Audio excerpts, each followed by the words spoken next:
Knight. I'm Cara Santa Maria. I am Christopher Smith. Hi, I'm Andrew Torres. This is Naked Mormonism, the serial Mormon history podcast.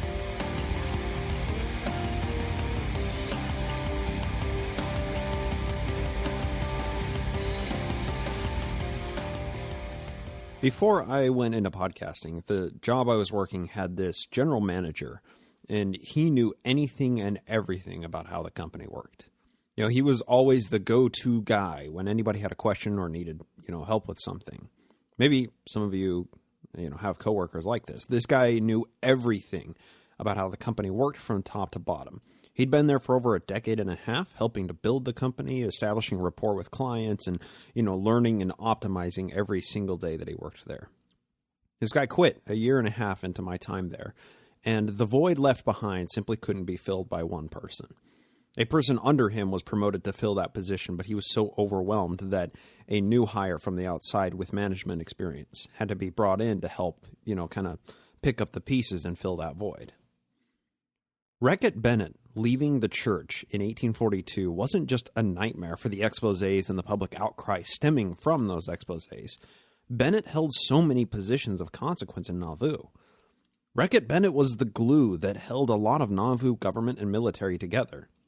He'd seeped into nearly every crevasse and had cured into said crevasse in whatever way he was needed. He'd been there since the beginning of the Mormon settlement when Nauvoo was still Commerce, Illinois, with just a few buildings and, thousands of Mormon refugees living there out of tents and wagons. Bennet had pushed through the city charter through the Illinois state legislature. He'd built the Nauvoo Legion with his military training and arms that he had supplied by the Illinois State Armory. And he was awarded the position of Major General and Inspector General for his work. Wreck-it Bennett was Chancellor of the University of Nauvoo and helped develop the curriculum in early 1841.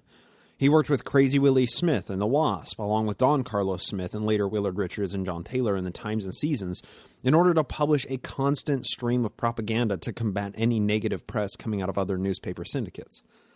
Wreck-it Bennett also had a lot of friends in really high places, and he was beginning to turn against the Mormons who were previously favorable to their plight since their expulsion from Missouri. The void left behind by Bennet caused the resulting Bennett meltdown to affect the city and the religion in ways that can't be easily summarized. Organizational bodies and key pieces of civil infrastructure were imploding from the vacuum left behind by Wreck-it Bennett. Joe was appointed by the aldermen of Nauvoo to replace Wreck-it Bennett as mayor of the city, but Joe's plate was already so full when he was vice mayor that his new appointment to mayor stole even more time from an already thinly spread schedule with so many positions of authority. The system was already strained by Bennett's departure, and that whole system of Nauvoo church and city government was under even more pressure from the outside, with so much bad press with the name Mormon in it. It wouldn't take much time before the stress began to show, with these structures breaking down.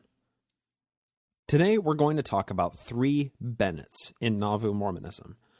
We know much of Wreck-it Bennett. We've been following him for quite some time here, but there are 2 others who became affiliated with the religion near the time of John C. Wreck-it Bennett's volcanic departure from the church. These other 2 Bennetts are James Gordon Bennett and James Arlington Bennett, and we're going to discuss the roles that they filled in the Wreck-it Bennett vacancies. Important to this conversation are the University of Nauvoo and the Nauvoo Legion. Both of these other Bennetts had their role in Mormonism influenced by these 2 institutions, University of Nauvoo and the Nauvoo Legion. So let's start out by talking about the Nauvoo Legion. Now, I'm going to ask you to just put a pin in the University of Nauvoo for the time being. We're going to pick it up, near the end of the episode. As for the 3 Bennetts and the Nauvoo Legion, in late 1842, the Legion was numbering over 2,000 armed fighting men. Service in the Nauvoo Legion was compulsory, attendance at military drills and parades was mandatory, and that was all enforced by the 4 bishops presiding over the 4 divided quarters of Nauvoo. Service in the city militia enforced by religious authorities, all funneling that power up to the prophet-in-chief. What could possibly go wrong? Wreck-it Bennett's vacancy needed to be filled, and it was almost immediately when he was excommunicated from the church. Here enters James Arlington Bennett. A little background on James Arlington Bennett. He was old school. Okay, this guy, Arlington Bennett, he was born in December of 1788, only a few months before the new American government officially went into effect in March of the following year. At the age of 24, he began his service as a lieutenant in the 1st U.S. Artillery Division during the War of 1812. He'd been married to his first wife, Sophia, for only 2 years when he went into military service. Arlington Bennett's military training and veteran status made him a shoo-in for a leading role in the Nauvoo Legion. Whereas John C. Wreck-it Bennett had only training in the military, having never served in active warfare, Arlington Bennett had legitimate schooling in military and artillery tactics and had actually served in the active military during a war. Beyond that, Arlington Bennett was also educated as an attorney, and he had spent most of his post-war years editing and publishing periodicals and books. From 1832 to 1836, he ran the Brooklyn Advocate and Nassau Gazette, and also wrote American System of Practical Bookkeeping, a book which was published in 1824 and was used as one of the curriculum books in the University of Nauvoo. We're not taking the pin out of that quite yet. That just bears mentioning. He had also spent time as an educator and a traveling lecturer. So with his resume, Arlington Bennett was a powerful ally to have with a certain set of very useful skills.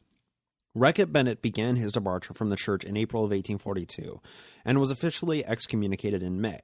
Arlington Bennett was put in as the Major General in Wreck-it Bennett's place of the Nauvoo Legion, and he was given the office of Inspector General as well at the same time. So the Nauvoo Legion vacuum left behind by Wreck-it Bennett was filled by Arlington Bennett. Arlington Bennett was very sympathetic to Joe and his true cause. We'll get into that momentarily. However, at this time, he was a Jack Mormon, meaning he hadn't converted to the church, he was just friendly. Arlington Bennett held the office of Major General and Inspector General of the Nauvoo Legion, but he wasn't actually baptized officially as a member of the church until more than a year after his April of 1842 appointments, when he was baptized in August of 43. Beyond that, Arlington Bennett, as far as I can tell, never lived in Nauvoo. He was located in New York until he died in 1863, which seems like it would be a challenge for him to be a commanding officer of the Nauvoo Legion from 1,050 miles away, or just under 1,700 kilometers away for our non-American listeners. So a letter was sent from Arlington Bennett to Joseph Smith on September 1st, 1842. That's 2 days before Joe evaded capture by slipping out the back door of his house into the cornfield. The letter is very revealing. You'll find a link to it in the Joseph Smith papers in the show notes. Fun little side note here. Because this was correspondence between the commander-in-chief and a major general of the Nauvoo Legion, each page has written at the bottom, "This letter is to be considered strictly confidential." Arlington Bennett is entirely reasonable about military conflicts between the Nauvoo Legion and the Missouri or Illinois militias, while at the same time, he's very sympathetic to the plight of Joseph Smith and the Mormons. He was a very loyal Jack Mormon at this time in spring and summer of 1842. However, his own motivations and pursuits of grandeur definitely reveal themselves in this letter. Beyond that, he also clearly reveals his desire for a Christian overthrow of the government. That should terrify anybody. Arlington Bennett seems to be just as much a kindred spirit with Joe as Wreck-it Bennett was. Here it is, sent from the Arlington House, September 1st, 1842. Lieutenant General Smith, dear sir, Mrs. Smith's letter to Mrs. Bennett contained a very lucid account of Dr. John C. Bennett has been received, and the only thing concerning him that I regard of importance is that you found it necessary to expose him. I wish most ardently that you had let him depart in peace, because the public generally think no better of either the one party or the other in consequence of the pretended exposures with which the newspapers have teemed. But then, on the long run, you will have the advantage, inasmuch as the universal notoriety which you are now acquiring will be the means of adding to Nauvoo 300-fold. Yeah. Any press is good press, isn't it? Even when it's an expose of your illegal activities. That's what he's saying. That you ought to be given up the tender mercies of Missouri, no man in his senses will allow, as you would be convicted on the shadow of evidence when the people's passions and prejudice are so strongly enlisted against you, and under such a state of things, how easy it would be to suborn witnesses against you, who would seal your fate. Add to this, too, that the great difficulty under which an impartial jury, if such could be found, would labor in their attempt to render an honest verdict, being coerced by surrounding public prejudice and malice. I mean, pretty much everybody knew at this time, and this is Arlington Bennett saying that Joe could not receive an impartial trial in Missouri, given the history of the Mormons in Missouri. Everybody kind of knew that. Even Governor Carlin knew it. And yet, as you are now circumstanced, it will not do to oppose force to force for your protection, as this, in the present case, would be treason against the state and would ultimately bring ruin to all those concerned. End of page 1. This letter is to be considered strictly confidential. Page 2. Your only plan, I think, will be to keep out of the way until this excitement shall have subsided, as from all I can understand, even from the Dr. John C. Bennett himself, there is no evidence on which an honest jury could find against you, and this opinion I have expressed to him. So, apparently, even Arlington Bennett had talked to Wreck-it Bennett and had come to the conclusion that there wasn't enough evidence to convict Joseph Smith on the Lilburn Boggs attempted assassination charges. There wasn't. Joseph was not in Missouri at the time, and trying to prove conspiracy in that regard would have been a momentous task. It just couldn't have been done. I most ardently wish that you had 100,000 true men at Nauvoo, and that I had the command of them. Times and things would soon alter. 100,000 men, and that I had command of them. This is the newly appointed Major General and Inspector General of the Nauvoo Legion, wishing that the Nauvoo Legion was 100,000 men strong. Times and things would soon alter. What could he possibly mean by that? I hope to see the day before I die that such an army will dictate terms from Nauvoo to the enemies of the Mormon people. I say this in the most perfect candor, as I have nothing to gain by the Mormons. Nor am I a Mormon in creed, yet I regard them in as favorable a light, and a little more so, than I do any other sect. In fact, I am a philosophical Christian, and wish to see an entire change in the religious world. An entire change in the religious world. Spurned by 100,000 Mormon militia. What could that mean? What does that look like? I have been long a Mormon in sympathy alone, and probably can never be one in any other way, yet I feel that I am a friend of the people, as I think them honest and sincere in their faith, and those I know as good and honorable men as any other professing Christians. Dr. Wreck-it Bennett has been the means of bringing me before your people. You will therefore see that for this act I am in honor bound to say peace to his manes.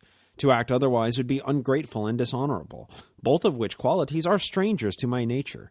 Nevertheless, by leaving him as he is, I can still be your friend, for be assured that nothing I have yet seen from his pen has in the least altered my opinion of you.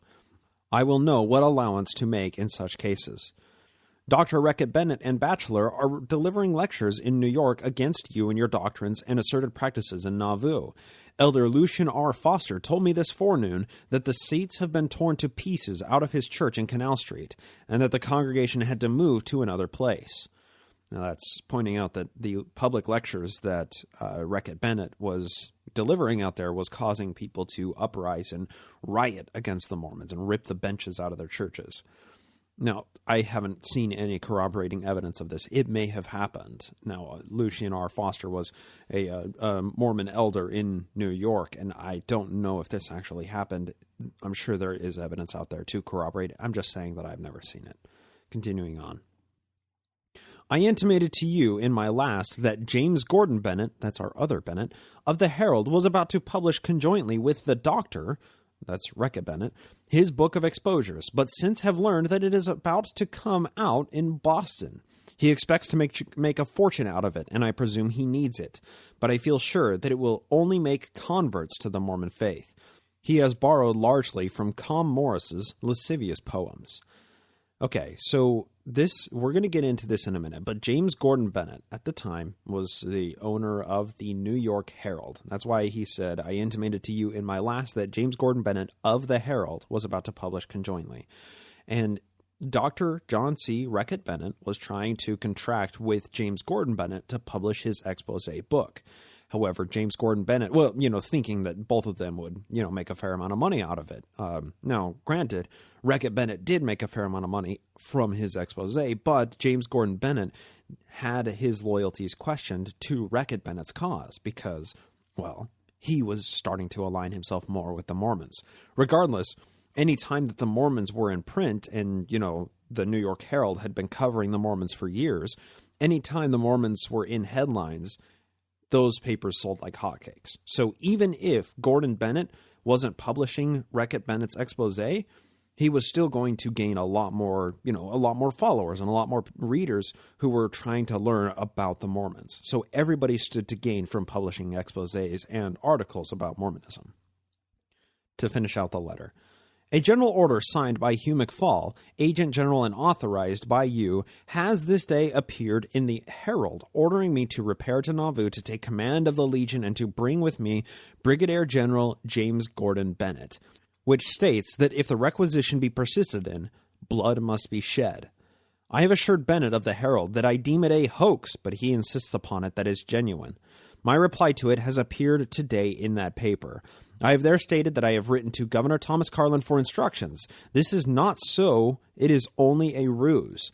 On the whole, you will only be made a greater prophet and a greater man, a greater emperor, by the affection and consideration of your good friends. My respects to those of Mrs. B. to your lady. I am, dear sir, your sincere friend. Signed, James Arlington Bennett. There's a bit to tease out of that letter, including Arlington Bennett talking about James Gordon Bennett with the New York Herald.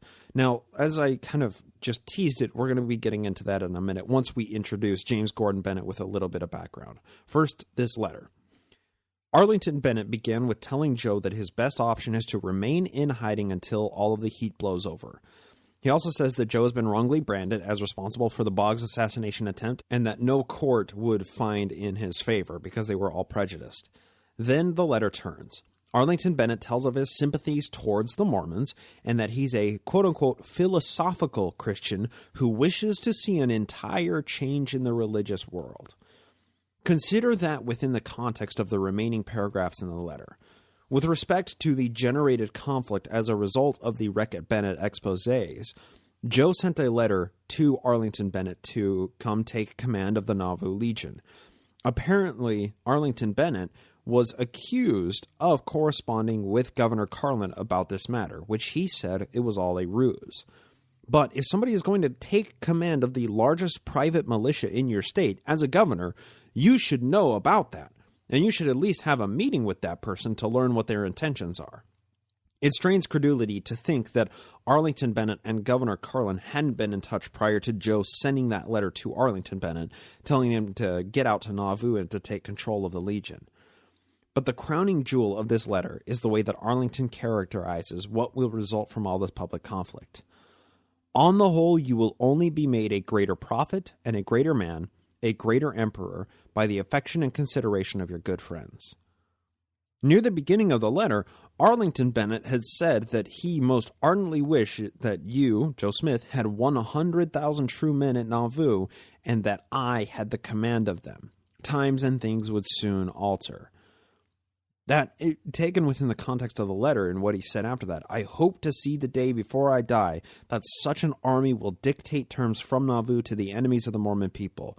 I say this in the most perfect candor, as I have nothing to gain by the Mormons. Yeah, sure, Arlington Bennett here. He was acting purely out of altruism here, right? With Joseph Smith at the head of 100,000 fighting men, all taking orders directly from Nauvoo.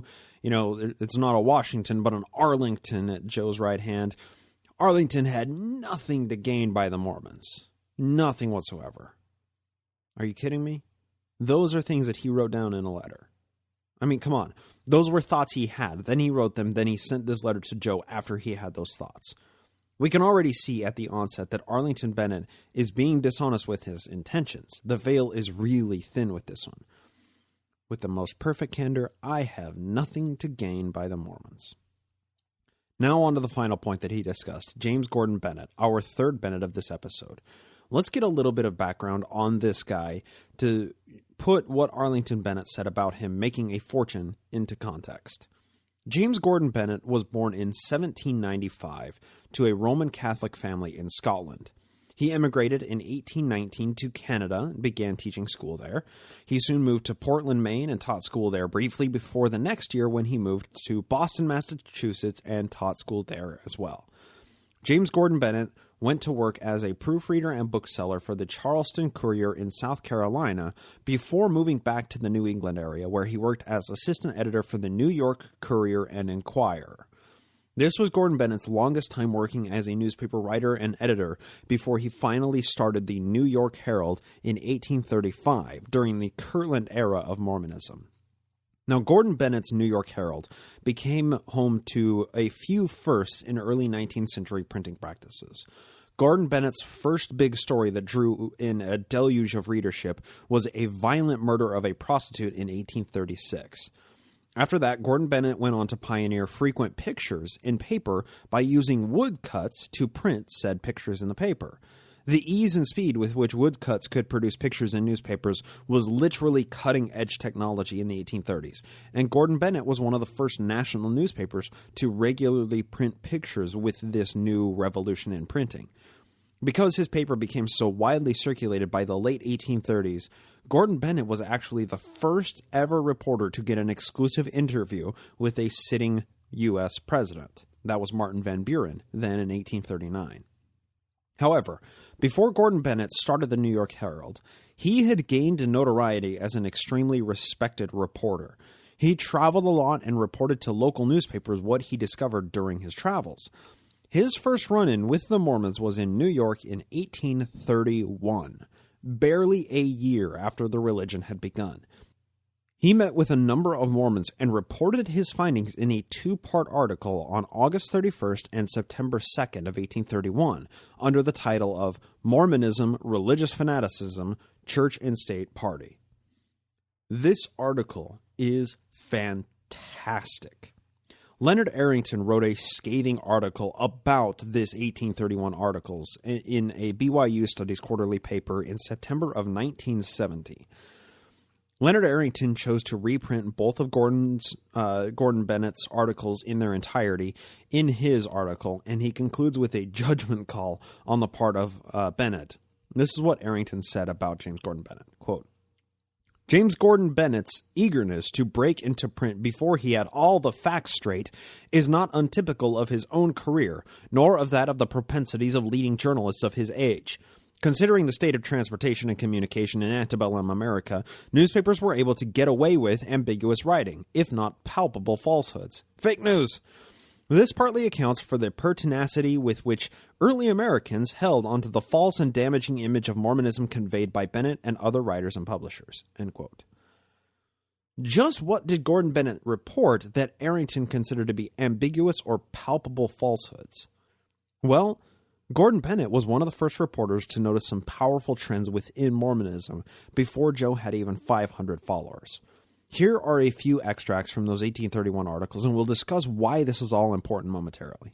Quote, New York has been celebrated for her parties, her sects, her explosions, her curiosities of human character, her fanaticism, political and religious. The strangest parties and wildest opinions originate among us. You have heard of Mormonism. Who has not? Paragraph has followed paragraph in the newspapers recounting the movements, detailing their opinions, and surprising distant readers with the traits of a singularly new religious sect which had its origin in this state. Mormonism is the latest device of roguery, ingenuity, ignorance, and religious excitement combined and acting on materials prepared by those who ought to know better. The individuals who gave birth to this species of fanaticism are very simple personages, and not known until this thrust them into notice. They are the old and young Joe Smiths, Harris, a farmer, Ringdon, a sort of preacher on general religion from Ohio, together with several other persons equally infatuated, cunning, and hypocritic.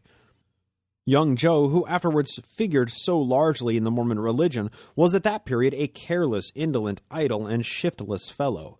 He hung round the villages and strolled round the taverns without any end or aim, without any positive defect or as little merit in his character. End quote. So those are just a few extracts. The article after that goes on to talk about a gentleman from Ohio that the Smith treasure diggers tried to bring in order to help them find treasures. And this is all prior to the Book of Mormon being published. A man by the name of Henry Wrangden or Ringden. Prior to the Book of Mormon, to which Leonard Arrington editorializes the article with, quote, "Note how precise Bennet is in his reporting!" Exclamation point, as if to claim that Gordon Bennett making a mistake in the way that Rigdon was spelled means that the entire article is false, and that there's no possible way that Rigdon and Joseph could have met prior to the Book of Mormon being published. Such is the argumentation of the 1970s Mormon apologist Leonard Arrington. However, Gordon Bennett does report explicitly that when Rigdon came along, that the excavation for the gold plates on Hill Cumorah was made, giving a detailed description of the specific hill. Gordon Bennett even goes on to say that the marks from their treasure digging are visible throughout the entire area. The article ends with "to be continued," which was just a mere 2 days later in the next edition of the paper. The opening paragraph of the second article is prescient even today. It's clear that Gordon Bennett, when he was writing this, was operating on a level above the sycophancy for religious political power that gripped the majority of Americans in the day. His commentary on religion at large and the granular details of early Mormonism could just as easily have been written today. Quote, "About this time, a very considerable religious excitement came over New York in the shape of a revival. It was also about the same period that a powerful and concerted effort was made by a class of religionists to stop the mails on Sunday, to give a sectarian character to temperance and other societies, to keep up the pioneer lines of stages and canal boats, and to organize generally a religious party that would act altogether in every public and private concern of life." A religious party that would act altogether in every public and private concern of life. What might that look like? The greatest efforts were making by the ambition, tact, skill, and influence of a certain of the clergy and other lay persons to regulate and control the public mind, to check all its natural and buoyant impulses, to repress effectually freedom of opinion, and to turn the tide of public sentiment entirely in favor of blending religious and worldly concerns together. They have endeavored ever since the first settlement of Rochester to organize a religious hierarchy, which would regulate the pursuits, the pleasures, and the very thoughts of social life. End quote.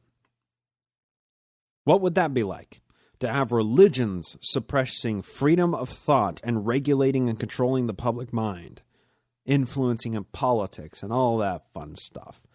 To have a body of religionists trying to blend religious and worldly concerns together. What a hell that must have been in the early 1830s. I can't even imagine. Gordon Bennett goes on to remark on Mormonism specifically after deriding the political overreach of these private religious groups. He continues, quote, "Mormonism is a religion run into madness by zealots and hypocrites. It was during this state of public feelings, in which the money diggers of Ontario County, by the suggestion of the ex-preacher from Ohio, that's Rigdon, thought of turning their digging concern into a religious plot, and thereby have a better chance of working upon the credulity and ignorance of their associates in the neighborhood. Money and a good living might be got in this way. It was given out that visions had appeared to Joe Smith, that a set of gold plates on which was engraved the Book of Mormon enclosed in an iron chest was deposited somewhere in the hill I have mentioned. People laughed at the first intimation of the story, but the Smiths and Wrangden persisted in its truth." Once again, he misspells Rigdon, but Wrangden. I mean, that's powerful. 1831 article postulating that the Book of Mormon and the whole Mormon religion was fabricated by Joseph and Rigdon colluding together. This is important. They treated their own invention with the utmost religious respect. There is no doubt but the ex-parson from Ohio, once again that's Rigdon, is the author of the book which was recently printed and published in Palmyra and passes for the new Bible. There is no doubt that Rigdon is the author of the Book of Mormon. 1831 article saying that. It is probable that Joe Smith is well acquainted with the trick, but Harris the farmer and the recent converts are true believers. At last, a printer in Palmyra undertook to print the manuscript of Joe Smith, Harris becoming responsible for the expense. They were called translators, but in fact and in truth, they are believed to be the work of the ex-preacher from Ohio, who stood in the background and put forward Joe to farther the new Bible and the new faith.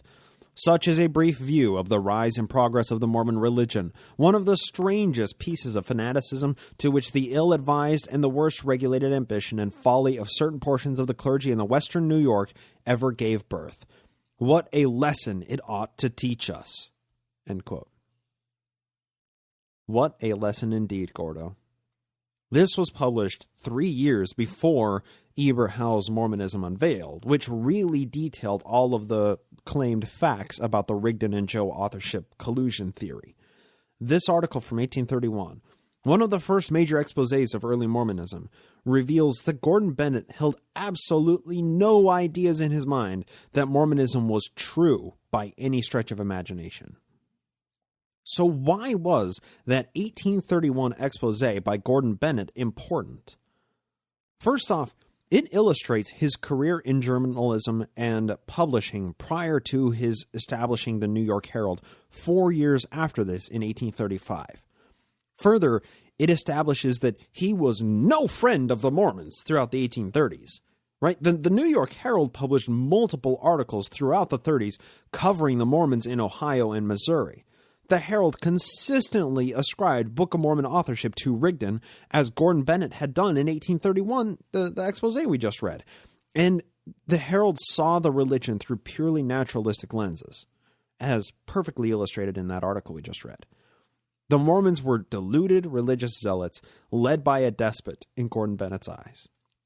Even the expulsion from Missouri was seen as harsh but justified by Gordon Bennett and his reporters for the paper. With such a track record, we wouldn't expect a guy like Gordon Bennett to align with the Mormons. However, Gordon Bennett was a guy in high places with a lot of connections. He was also a War of 1812 veteran. He knew his way around artillery and commanding soldiers. He became a target of the carrot method of coercion of Mormon elite near the end of 1841. By the time Wreck-it Bennett began his exposés in June and July of 1842, Gordon Bennett was completely co-opted by Joe and the Mormons. Arlington Bennett and Gordon Bennett were good friends. That's why we have all three Bennetts making their appearance in this one episode. At the same time that Wreck-it Bennett was lanced from the Nauvoo Legion like the cancerous growth many thought him to be, that's when Arlington Bennett was promoted to Wreck-it Bennett's position as Inspector General of the Nauvoo Legion, while Gordon Bennett was given a position as aide-de-camp, probably as a direct assistant to Arlington Bennett.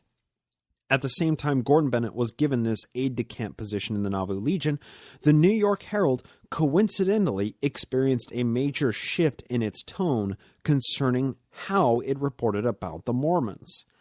As aide-de-camp to the Nauvoo Legion, Gordon Bennett, just like Arlington Bennett, remained in New York and merely visited the kingdom on the Mississippi when occasions dictated.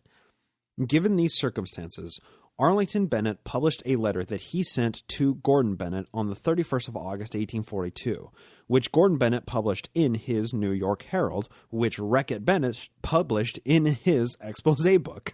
All three Bennetts here, they're closely intertwined. That, of course, that exposé book is History of the Saints at the end of 1842. Listeners on the Patreon feed, you're getting, the audiobook version of that every Monday. This letter seems to reveal a flippancy with which the Bennetts treated their newfound military appointments and the Mormon theocracy at large. So this is a letter from Arlington Bennett to Gordon Bennett. Quote, "Sir, as the ranking Major General of the Nauvoo Legion, I have received a general order to repair immediately to headquarters and assume the command accompanied by my principal aide-de-camp, Brigadier General James Gordon Bennett. Now, sir, I shall ever hold myself ready to defend the Mormon people or any other people with whom I might be associated against mob violence, but at the same time feel that I am not bound to act against the constituted authorities of the state of Illinois, nor of any other state in the Union, nor would I do it were it for a brother. I have transmitted the order to His Excellency Governor Carlin for instructions, while at the same time I shall repair immediately to Nauvoo and take command of the Legion, where I expect you will accompany me in conformity with its mandate. I should desire no better fun than to dispatch you with orders on my horse Cicero among the whizzing bullets or blue pills of Galena. Most respectfully yours, signed James Arlington Bennett, Inspector and Major General of the Nauvoo Legion. What does he mean by that? Okay, so Galena is a ye olde turn of phrase referring to bullets in this context. So Arlington Bennett states that he desires no better fun than to issue orders to the Nauvoo Legion from the back of his horse Cicero, while under fire from who? From the Missouri Mobocrats? From the Illinois militia? From who? You see, Arlington Bennett was a friend of the Mormons. He also looked forward to open military conflict, and his primary aide-de-camp, Gordon Bennett, had been swayed to favor the Mormons as well. That letter captured how Arlington Bennett was approaching his commanding role in the Nauvoo Legion and his newfound fealty to Joseph Smith. Taken in conjunction with the letter that we opened this episode with, sent one day after that previous letter, we can clearly see that Arlington Bennett desired military notoriety. He told Joe that he had nothing to gain, but desired to take orders from the prophet while he was head of 100,000 soldiers. Dispatching you with orders from my horse Cicero among whizzing bullets, commanding 100,000 soldiers. I mean, what this seems to reveal is that Arlington Bennett could see a religious revolution breaking over the horizon, and he wanted to be on the winning side of that revolution. It seems that Gordon Bennett, similar to Arlington Bennett that we've just read through, had these same ideas running through his head throughout the summer of 1842 when he officially attached his name to the rolls of the Nauvoo Legion. From June 17, 1842, Gordon Bennett published an article in his paper, the New York Herald. This article reports quote-unquote facts of the Mormon theocracy, but you'll sense the tone as being from a friendly source who was looking forward to the overthrow of the United States government in order to establish the new Mormon theocracy, Zion, the new Jerusalem built on the American continent. Here we go. It's from June 17, 1842, the New York Herald, Gordon Bennett's newspaper. Highly important from the Mormon Empire. Wonderful progress of Joe Smith, the modern Muhammad. Spread of the Mormon faith and a new religious revolution at hand. By the mails last evening, we received a variety of letters and papers from Nauvoo, the capital of the new religious revolutionary empire established by Joe Smith, and also from other towns in Illinois, exhibiting the extraordinary progress of this most extraordinary people who call themselves the Latter-day Saints. Not even the Mormons. All these letters and documents disclose a most extraordinary movement in human affairs. What they mean we can hardly tell, but is it not time for some great religious revolution as radical as Luther's to take place in the Christian world? Okay, what follows in this article, that was the introduction of it, is Gordon Bennett drawing similarities to Joe and Martin Luther, who kicked off the Protestant Reformation. Now, Gordon Bennett glorifies the religious revolutions across the world throughout history. You'll see what I mean. And why I say that is, if I remove anything from this article, it loses the context. So I've chosen to read it from top to bottom so as not to lose the central point of the article. I just want to point out, before reading the rest of it, that the mentality captured in this article is absolutely terrifying to yours truly. When I see people pining for a religious revolution to build a theocracy, I see how that's played out in history for those who speak out against religious oppression inevitably resulting from that theocracy. This mentality, the Mormon theocracy, still lives in the minds of many Mormons today. We should spare no opportunity to disabuse these people of the dangers of a theocracy. Just remember Gordon Bennett's 1831 version of reporting on the Mormons. Naturalistic, it's their rogues, It's all a pretension. It was all fabricated by Joseph and Rigdon. Contrast that with the rest of this article. He's very apocalyptic. He constructs a narrative that the world has been shaped by religious revolutions, and the time is nigh at hand for the next religious revolution caused by the Napoleon of the States, Joe Smith. Here's the rest of the article. In the early ages of antiquity, before the dates of the monuments of Egypt, we have distinguished names handed down to us by tradition.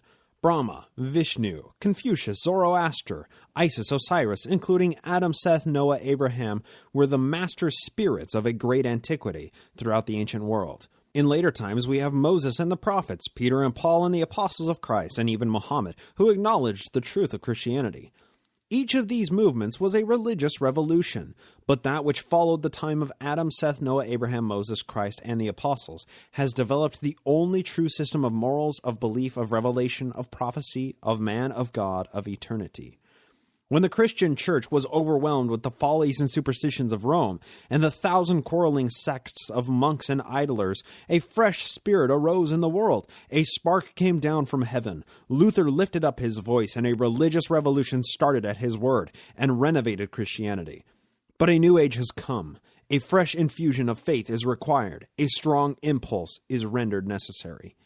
May not this wonderful Mormon movement be the signal for a new religious revolution? Is not Joe Smith its master spirit and General Bennet its military spirit?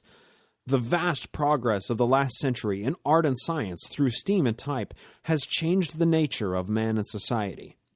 Is it not necessary that a new religion and a new faith should come down from heaven to carry out the destiny of the race under its present condition? A religious revolution. Those words put together in that way turn my spine into shattered glass. It is very evident that the Mormons exhibit a remarkable degree of tact, skill, shrewdness, energy, and enthusiasm. This could be written today. The particular features of their faith are nothing against their success. Do they believe their new Bible, their virgin revelation, their singular creed? If they do so with enthusiasm and practice their shrewd precepts, the other sects will fall before them. This is certain. This is human nature. Yeah, wow. The other sects will fall before them. In Illinois, they have already shown how to acquire power and influence by holding the balance of power between both the great parties. They can already dictate to the state of Illinois, and if they pursue the same policy in other states, will they not soon dictate to Congress and decide the presidency? This could be written today. In all matters of public concernment, they act as one man, with one soul, one mind, and one purpose. Their religious and moral principles bind them together firmly. They may be and have been abused and calumniated, partly true, partly false. But whether true or false, these attacks only increase their popularity and influence. They use the persecution narrative. Unlike all other Christian sects, they adopt at once all the modern improvements of society in art or literature, and from their singular religious faith, give the highest enthusiasm to the movement at large. There is nothing odd or singular or absurd about them that they will not cast away if it interferes with their progress to power. Verily, verily, we are truly in the latter days, and we should not be surprised to see that the Mormon religion is the real millennium already commenced. One thing is certain.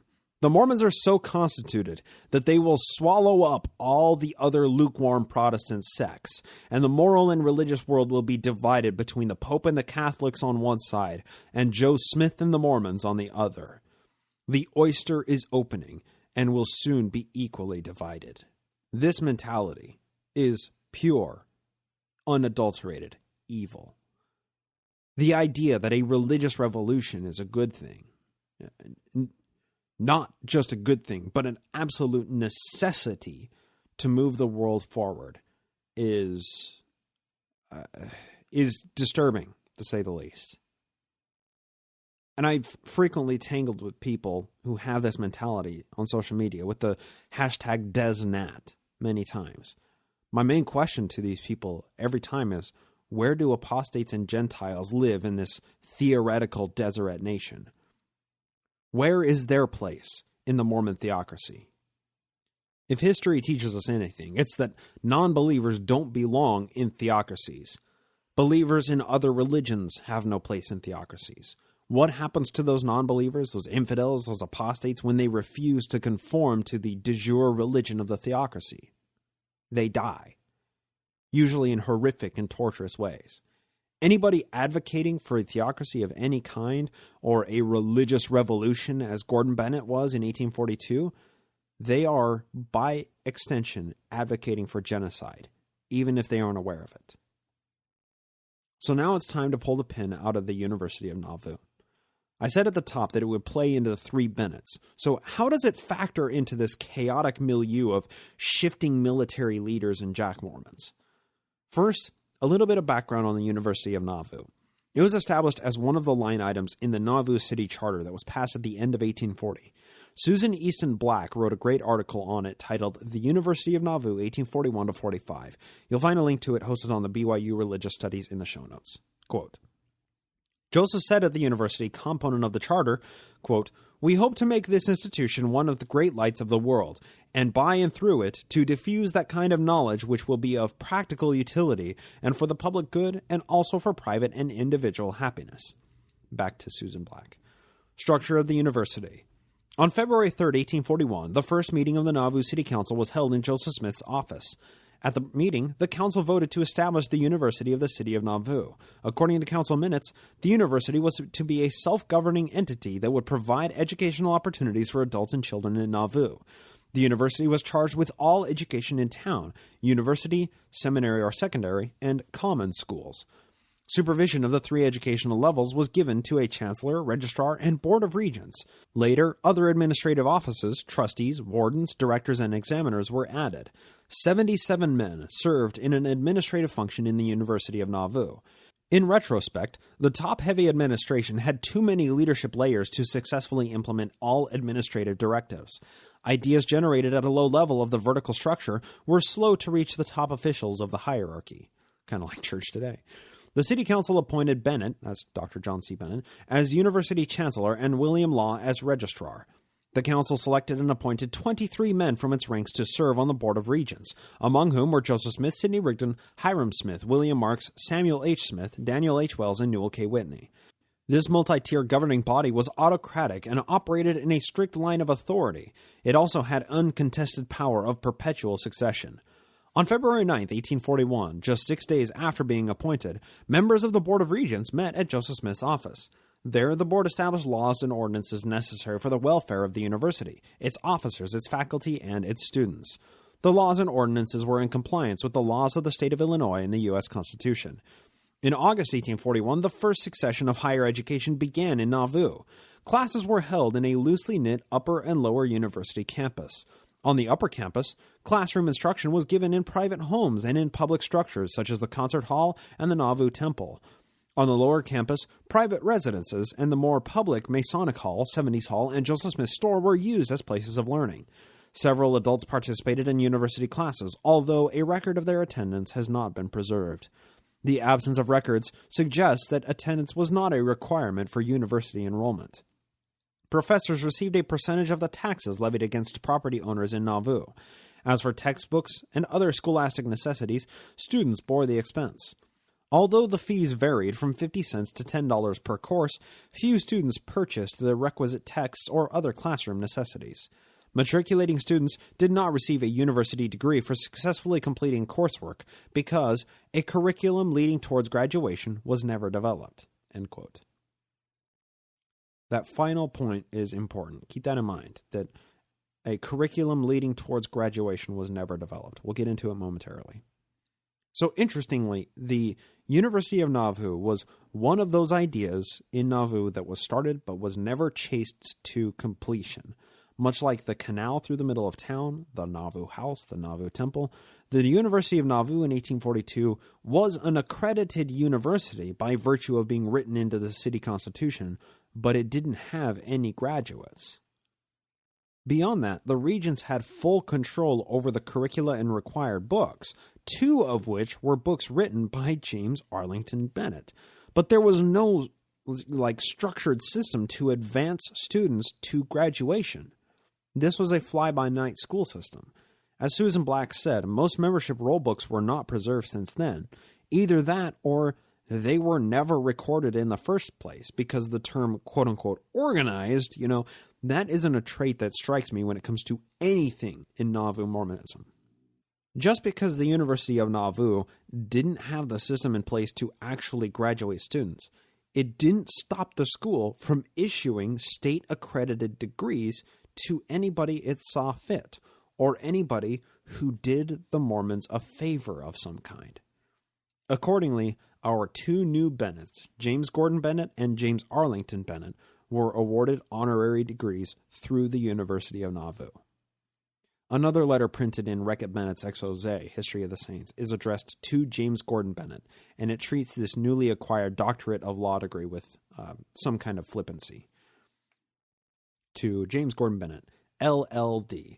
I address you as doctor because I am assured that the University of this city has conferred on you the degree of LLD. And this is no small feather in your cap when we consider the talent and learning possessed by the faculties of this chartered institution, which will before long be equal, if not superior, to any college in this country. End quote. This was tongue-in-cheek. If you read the rest of the letter, it's really tongue-in-cheek. The University of Nauvoo was a joke to most people. Now, that's the thing, is there may have been some who thought that it would eventually be a well-renowned university, a Harvard of Illinois. But the University of Nauvoo was a nothing school, and people knew it. It had only been founded a year prior to Gordon Bennett and Arlington Bennett being awarded their degrees. It had no strict curricula.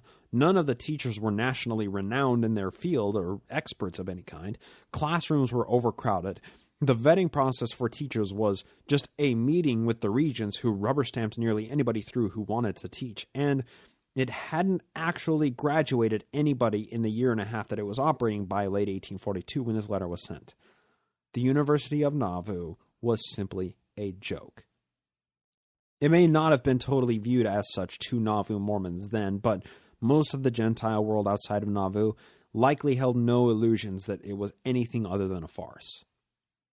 This is the 1840s, though. Today, when a person makes an appearance on TV or something with letters after their name, people usually don't go check and see if they actually have the degree that the letters indicate. Even less frequently checked is what university gave them that degree. I mean, if you get a doctorate in law from Liberty University or a doctorate in law from Harvard University, those degrees mean different things, right? When you question a person's credentials, you can just Google them today and the university and see if the person's paperwork checks out. But do you think that process was easier in the 1840s?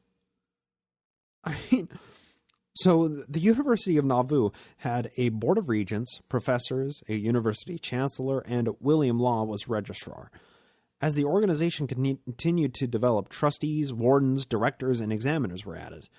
According to Susan Black, by 1844, 77 men served in an administrative function in the University of Nauvoo. And she notes that with the top-heavy administration, they had too many leadership layers to successfully implement all administrative directives. And of course, of those 77 men, well over 90% of them were Mormon elites. Joe, Hiram Sidekick Abiff Smith, Hingepin Sidney Rigdon, William Marks, Samuel Smith, Newell Whitney were all members of the Board of Regents, while Orson Pratt, Gustavus Hill, John Pack, Orson Spencer, and Sidney Rigdon were among the professors teaching mathematics, navigation, calculus, astronomy, chemistry, French, Hebrew, English, German, music, oratory, and rhetoric, and, of course, Mormon history was one of the subjects. And that was being established in the Times and Seasons that was, beginning to print Joseph Smith's history in March of 1842. So, regardless of whether or not the University of Nauvoo was a farce, the Mormons had always favored education. They were striving to build a population of industrialized, educated people, but education and degrees weren't what they needed at this time. And what I mean by that is they were living in an area with a fair amount of arable farmland and no factories. They needed skilled laborers and, adept farmers and ranchers much more than they needed educated folk who were, good with factory and business. They were working on a 50-year plan to make Nauvoo a prominent manufacturing and shipping area on the Mississippi, but that would require so much infrastructure to get to the point where Nauvoo could utilize 2 or 3 generations of educated people. The Mormons were trying to skip the growing process that most major cities go through, beginning with a small settlement, evolving into farming or shipping town, and then to industry and business with suburbs on the outskirts of the town. Nauvoo was attempting to jump right to the top of that growth ladder and do so by leveraging debt and political favors. And therein lies the utility of the University of Nauvoo and, for that matter, the Nauvoo Legion, Let's wrap all these threads together. Regardless of the reasons the university was started, what it became by spring of 1842 was a state-accredited institution to give honorary degrees to people who treated the Mormons with favors. James Gordon Bennett and James Arlington Bennett are perfect examples of this. They were both men with high social status, friends in high places. Arlington was a renowned military commander and lawyer, while Gordon was a nationally renowned reporter and owner of one of the largest weekly newspapers at the time. And I can't stress this enough, they both had friends in high places. And now, thanks to their friendliness to the Mormon elite, they both had honorary doctorate degrees. These honorary doctorates weren't confined only to those two high society folks. John Wentworth, editor of the Chicago Democrat, also received an honorary doctorate in law about the same time. And concomitant with that was Joseph Smith sent John Wentworth a letter of his first vision account to be published in the paper. This account is the canonized version of the first vision that's in the Pearl of Great Price that most Mormons know today, and it mostly comes from what is known as the Wentworth letter. That's to John Wentworth of the Chicago Democrat. That's the account that Joe wrote and sent it to John Wentworth and gave the guy an honorary doctorate for publishing the account in the Chicago Democrat. So in many ways, the University of Nauvoo was just an endless well of gifts to well-connected Jack Mormons. The Nauvoo Legion was leveraged in similar ways, okay? Gordon Bennett was granted position as aide-de-camp, while Arlington Bennett was granted that of Major General and Inspector General. Here are a few other names that should ring bells to anyone who has extensively studied Mormon history. All of these people had some rank in the Nauvoo Legion, and a lot of these names have come up previously in our historical timeline. Albert P. Rockwood, William and Wilson Law, Robert B. Thompson, Isaac Morley, Zenas Gurley, James Allred, John Butler, John Snyder, Alpheus Cutler, Elias Higbee, Henry G. Sherwood, Vincent Knight, Shadrach Roundy, Hugh McFall, George W. Robinson, Daniel H. Wells, John Fulmer, Lucian Woodworth, Lyman White, Chauncey Higbee, Francis Higbee, Dimmick Huntington, George Miller, Alanson Ripley, Brigham Young, Heber Kimball, Parleen Orson Pratt, Orson High, John E. Page, Charles C. Rich, Alexander McCrae, Amasa Lyman, Philo Dibble. The list goes on and on and on with the who's who of Mormon elites. All of these men had positions within a state-sanctioned militia. They were all chaplains, quartermasters, surgeons, aides-de-camp, majors, sergeants, inspector generals, adjutant generals, and every other rank a militia of over 2,000 men required. The Nauvoo Legion was a force to be reckoned with on paper, but what did service in the Nauvoo Legion actually amount to? They performed drills under the direction of a few men with military training, but they had no Andrew Jackson or George Washington in their ranks, nobody who could be regarded as a war hero veteran with experience in military tactics and strategy. I mean, Arlington Bennett was about it with his knowledge as being a lieutenant in an artillery division. There were a few others that had some military experience, but no generals. The drills that they performed, they amounted to the Nauvoo Legion marching up and down Main Street in Nauvoo in uniform and occasionally running a sham scrimmage battle with dummy rounds. During Joe's lifetime, the Nauvoo Legion never saw a battle or open warfare. They were just thousands of Mormons in military uniform marching around in parades because service was mandatory for anybody living in Nauvoo over the age of 18. Any men living in Nauvoo over the age of 18, I should have said that. After the parades, it was common for most of the men to head to the nearest saloon and drink with all their friends in full battle regalia and talk about the scrimmage that they just had. I mean, the Nauvoo Legion was literally a couple thousand guys playing dress-up a few times a year. As a reward for playing dress-up, they got military rank attached to their name, paid from taxes collected by the city, and they accomplished their only task, which was to make Joseph Smith look far more imposing than he really was. The University of Nauvoo was similar in that it really only existed to give these honorary degrees to people who Joe needed a favor from. With these two institutions, when Gordon Bennett teamed up with the Mormons, he went from a respected lawyer and reporter to a respected lawyer with a doctorate in law from an accredited university and aide-de-camp to the Nauvoo Legion.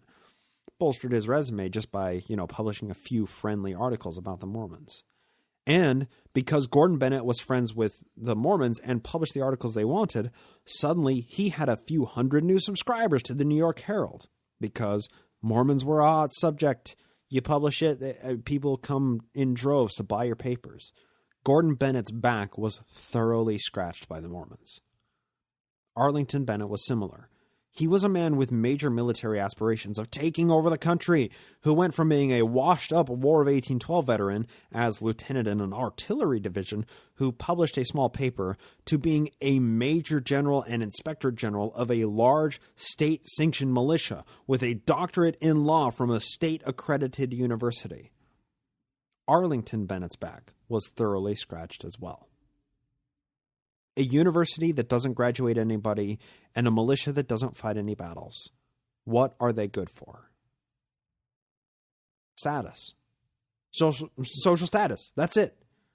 I mean, we see all these political and military movements by Joe and the Nauvoo Church, and it leads me to wonder what could actually happen if they were turned one specific direction by a zealot. Could the Nauvoo Legion actually catalyze the overthrow of the United States government? Could the University of Nauvoo ever rise to the level of being a reputable institution? Now, I often get lost in alarmism within Mormon history. You know, I see the political movements made by the leadership and imagine what they imagine, a world ruled by the Mormon hierarchy.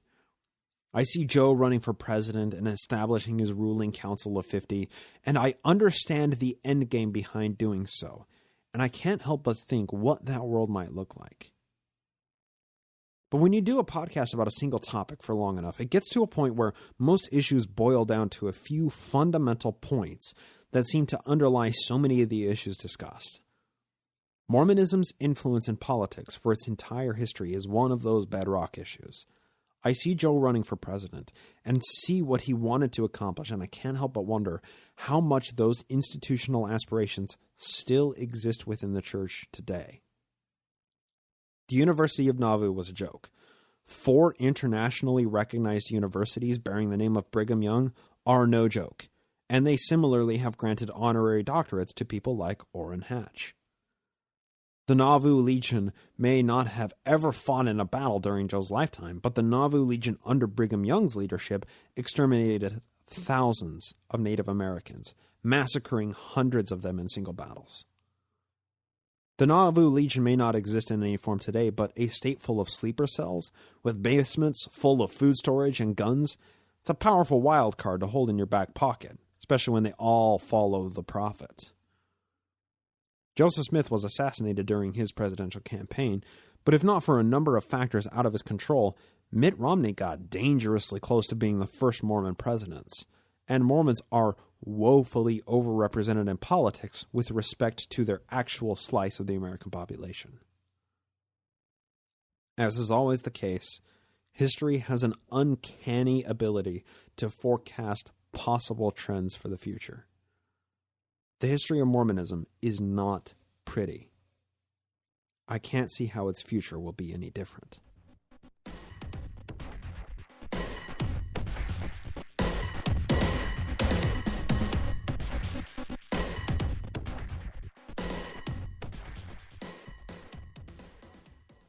That does it for the main segment of today's episode. Just wanted to make a quick announcement. We have our monthly NAMO Home Evening coming up. That's going to be happening on December 11th. That's next Tuesday from when this airs. 2018, we have special guest Jake Farr Wharton of the iFriends.com podcast, and he's going to be joining us to talk, probably not anything Mormonism. We're going to get into a little bit of the sphere of world politics. So if you are a patron supporter, you're going to get an email with the link to join us in the Google Hangout during the actual show. That's going to begin at 6 p.m. Pacific Standard Time on December 11th, Tuesday. We had to make accommodations for our featured guest this time around. So once again, if you'd like to join us or listen to it in the backlog, watch it on YouTube afterwards, you can find all of the information on Naked Mormonism social media or on the YouTube channel or on the patreon.com/Naked Mormonism. Once again, December 11th, beginning at 6 p.m. Pacific Standard Time. With that said, I'm not going to thank new patrons this week. Instead, what I'm going to do is just say, right now, there is something that is, let's just say a tragedy has struck the ex-Mormon community. anyone out there who has ever consumed content from Brother Jake, he's Jake Frost, he unfortunately just had a cardiac arrest of some kind, and I consider him to be a colleague in content creation, and I wish I could call him a friend, but he's more an acquaintance than anything. But Brother Jake is just a fantastic guy who has helped thousands of people, and his family has started up a GoFundMe to help them, pay for medical bills and get the family back up on their feet. So instead of signing up for Patreon this week, just, consider donating to that GoFundMe. The Frost family could probably use the help right now, and everybody is kind of waiting around to hear what's going on with Brother Jake. And for my own, from my own perspective, I just want to say, my condolences to everybody for what has happened. We're all waiting to see what is going to happen as more events transpire, as more updates come out from his family, from his loved ones and close friends, and to all of the Infants on Thrones who, Brother Jake co-hosts frequently on that show with them. I'm sure that they are all, racked with torment right now. So I just want to send my thoughts out and my love to all of the people who are affected by this, and, consider going and giving a year-end donation over to the Frost family. I'm sure they could use it. So with that somber note, we'll close it up for tonight. Thank you so much for listening. We'll talk to you next time here on the Naked Mormonism Podcast.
This podcast is produced with the help of Julie Briscoe as production assistant and director of social media, and Brian Ziegenhagen as audio engineer. Music is produced by Jason Camo from aloststateofmind.com and is used with permission. Naked Mormonism is a production of Ground Gnome Studios, LLC, copyright 2018, all rights reserved.